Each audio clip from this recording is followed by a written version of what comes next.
Paul Carrack, you've got a new album coming out, Yeah. or will be out very soon. Last. At last. Yeah. Yes. It's only actually your third solo album, isn't it? Since when? Since 1980. Yep. It's what, 1987 now. So how come you haven't had like more out, or have other things just sort of cropped up along the way? No, it hasn't been like that really. It's because I haven't been able to get a record contract usually. I made the first one in 1980. I thought it was quite a closely guarded secret, in fact. That was how did you get to know about that? Nightbird, wasn't it? Nightbird. Yeah, Nightbird. Yes. Right. When was that? 1980. Something like that. 1979, So 1980. what happened to that? Did it not have proper Not very distribution? much. Or? No, it didn't have. It wasn't distributed at all. So before Ace, there was, what was it? Warm Dust. Oh, blimey! Go on, Bennett. Whatever happened to everybody else that was in Warm Dust? Well, most of them are still alive, I think. In fact, three guys out of it were formed Ace. In fact, the drummer Steve Witherington, Terry Colmer, the bass player, who's still around, still playing around. But God, I'm sorry, you've just taken me completely off the wall there. Usually, when I start talking to people now, I always start with Ace, really, because that was the first thing of any note. You know, up until I've been doing this since I left school at 16. I went out on the road. I couldn't really play, and I started to learn how to play. And but the first thing I did of any note was 1974, with a big worldwide hit with How Long. That's a song that I wrote and sang it, and made about 3 albums with Ace, and then that fizzled out, and we all went our separate ways. And I played with various other people, including Roxy Music. I made a couple of albums with them and toured with them, and this is the guided tour, isn't it? The Swift guided tour. And from then I was offered a job with Squeeze, who couldn't find a replacement for Jules Holland, the original keyboard player. And I decided that looked like a really good thing to do. I took a huge drop in salary, I might add, but I really fancied playing with them, and that was a lot of fun. I was with them for about a year. So why did that all sort of fizzle out with Squeeze? With Squeeze, well, there were a few problems,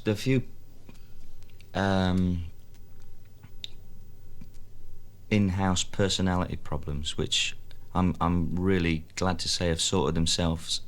It seems to have sorted itself out now. But at the time was a bit something I didn't want to deal with, and also I think the group really had a very strong identity, and part of that was the vocalists, and I wanted to be a vocalist, you know, and at the same time I didn't want to muscle in on their thing, although I sang the one song Tempted with them.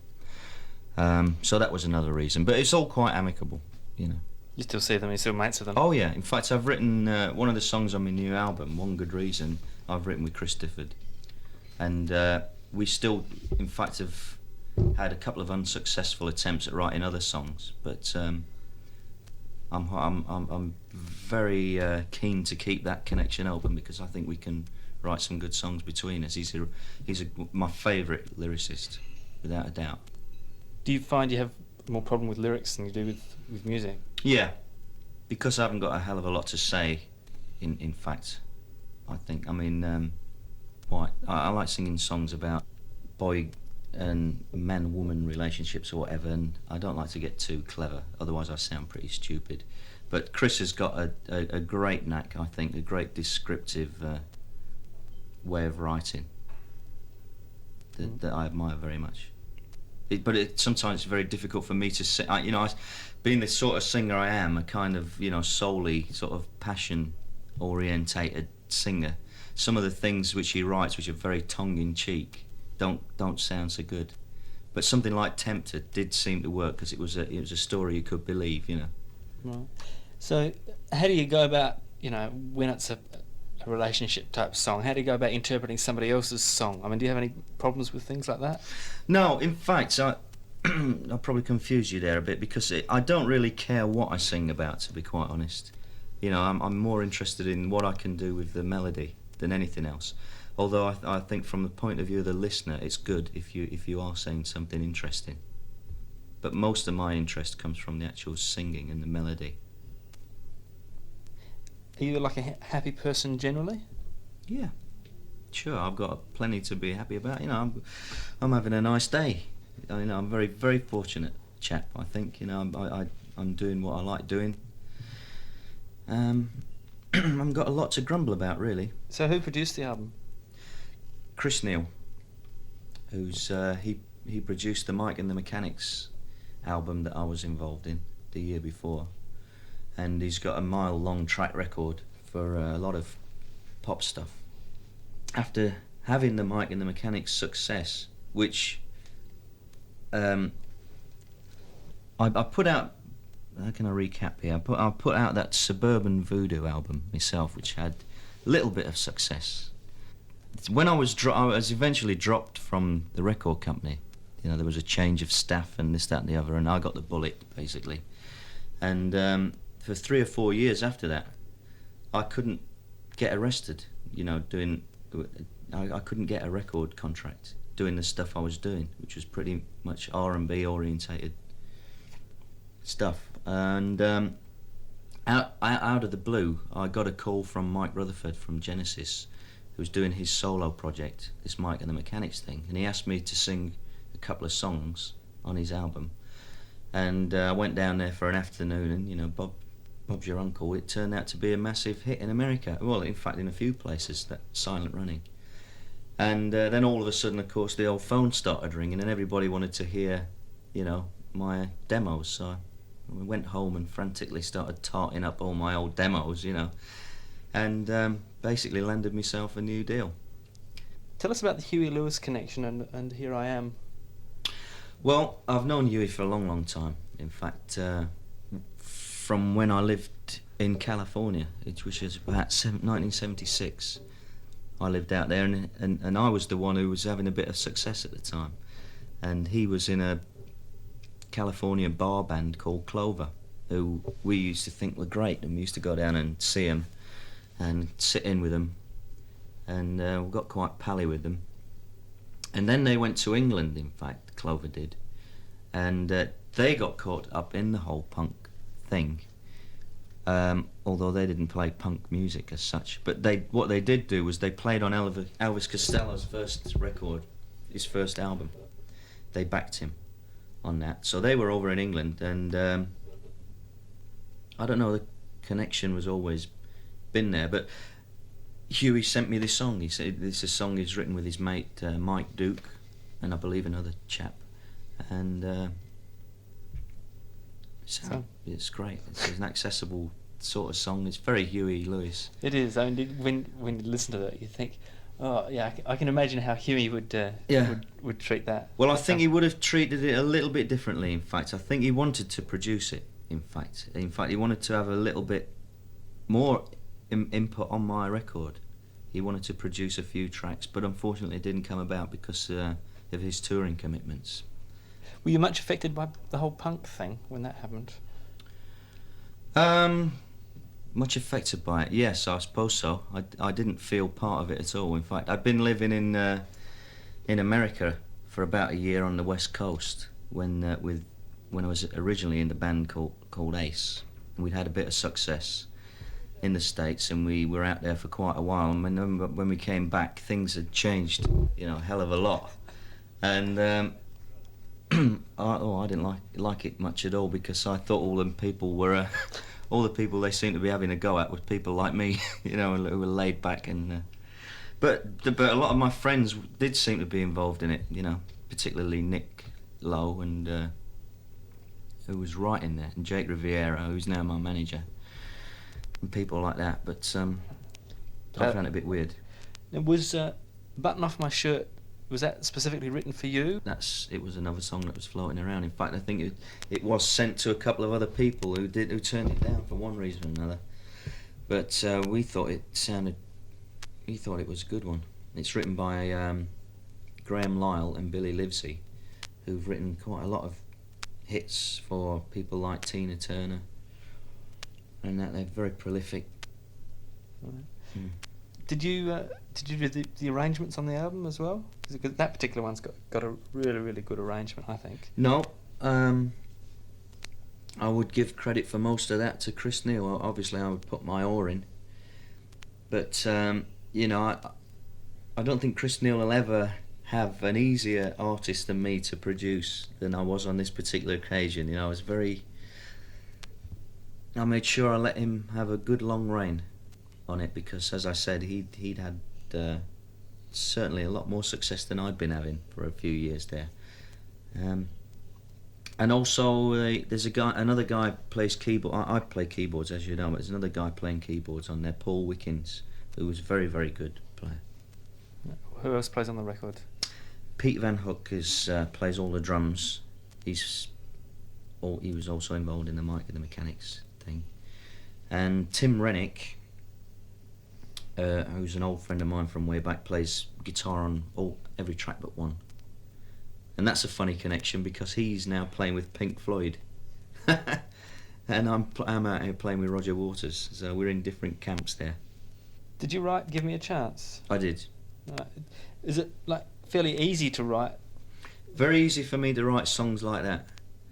In fact, I almost have to stop myself writing things like that, because I think they're too soppy, you know. So I don't write too many of them. So, who's Coleraine? Or what is Coleraine? A fictional person. Yeah. Is she based on anybody? Yeah, it is based on somebody, but who shall remain nameless. It's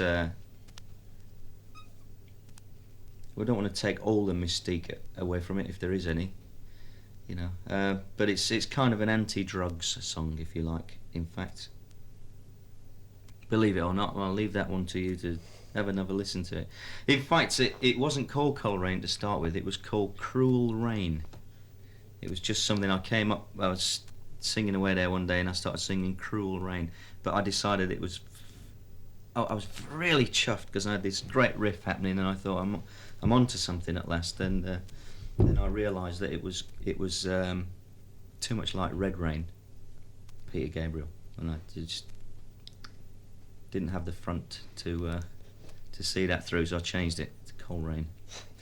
That's unfortunately something that happens a lot, I find. You know, when I'm writing, I start singing nonsense, and usually it sounds like great. It sounds like I'm going on about something, and as soon as you start trying to make sense of it, or you start writing lyrics, it doesn't sound half as good.